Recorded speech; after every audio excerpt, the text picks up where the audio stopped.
Tu n'as pas remarqué que tu parles trop. Tu n'as pas remarqué que tu ne sais pas garder secret. Le petit secret que ton ami a raconté la fois dernière, tu es venu exposer. La relation même n'a pas encore commencé à marcher, mais automatiquement, tout le quartier sait.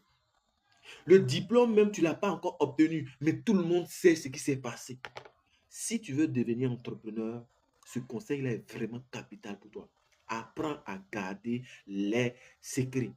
Vous savez, nous sommes dans un monde où on cherche à dévorer le plus petit. On cherche à dévorer son ami, surtout sur la scène entrepreneuriale. Parce que lorsque je lance un business et que j'ai une personne en face de moi qui vend la même chose, qui fait le même produit, il peut arracher mes clients. Puisqu'au fur et à mesure, on veut gagner plus. Et donc, pour gagner plus, il faut tirer d'autres clients.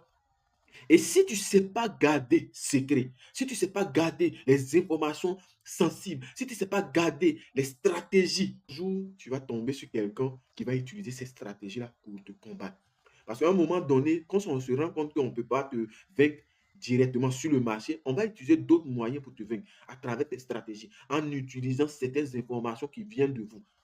Et donc, si tu es quelqu'un, tu ne sais pas garder secret, ils vont utiliser ces informations-là pour te nuire, pour arracher tes clients, pour te contrôler. Donc, à partir d'aujourd'hui, il faut savoir garder secret. Ce n'est pas méchant de ne pas donner tous les secrets. Oh non, toi, tu ne dis pas tout sur toi. Non, tu n'es pas obligé de tout dire sur toi. Aujourd'hui, au quartier, là, toutes tes informations, toutes tes choses, tout le monde sait de A à Z. Tu n'as aucune intimité.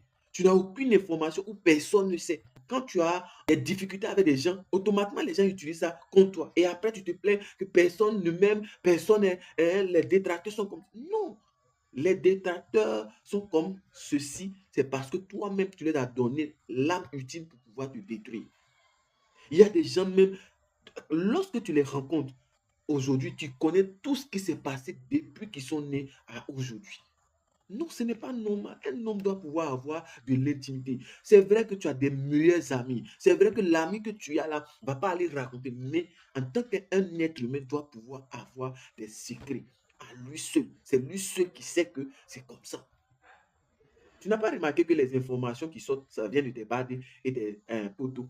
Oui, tes informations. Donc, c'est vraiment très important de pouvoir garder les secrets. Surtout lorsqu'on veut se lancer dans un business. Parce que dans un business, il n'y a pas de pitié dans un business. Dans un business, on utilise tous les moyens possibles pour t'anéantir. Dans un business, il n'y a pas de c'est mon frère. Non. Parce que tu m'empêches de pouvoir gagner assez d'argent. Parce que tu m'empêches de pouvoir conquérir le marché. Donc, si moi, j'ai des informations qui me permettent de pouvoir fermer ton business, je vais les utiliser. Si moi, j'ai des informations qui me permettent de pouvoir arracher tes clients, je vais les utiliser. Si moi, j'ai des informations qui vont faire que ton fournisseur ne pourra plus te livrer, mais je vais les utiliser.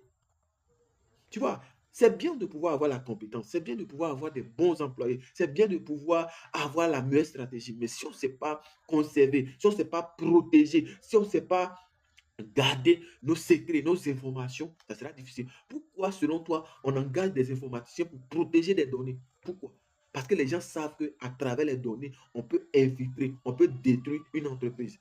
Et j'ai aimé une publication d'un frère qui a dit que souvent nos bénédictions nous échappent parce qu'on a vite parlé. Parfois même, on a parlé. Parfois même, on ne devrait même pas parler du tout. Peu importe le niveau de projet ou bien le niveau auquel nous sommes arrivés dans le projet, on ne devrait pas parler. Mais on a parlé. Et les gens ont utilisé ça pour pouvoir nous détruire. Il faut comprendre une chose. Chaque projet demande une certaine énergie. Et donc, si vous n'avez pas encore l'énergie pour pouvoir protéger le projet, mais le projet va se détruire. On te donne un projet, on discute entre quatre personnes, mais toi, tu sors, tu t'en donné ça aux gens. Vous n'avez même pas encore maîtrisé. Les gens qui ont tous les moyens pour pouvoir bien financer, ils ont pris le projet et ils ont utilisé le projet. Après, tu dis non, j'ai été le premier à créer. On a été le premier. Non, parce que tu parles beaucoup. Parler beaucoup peut être un avantage pour nous, mais parler beaucoup en ce qui concerne donner des informations, donner des stratégies de l'entreprise, ça sera dangereux pour l'entreprise. Donc maintenant, il faut savoir garder les informations.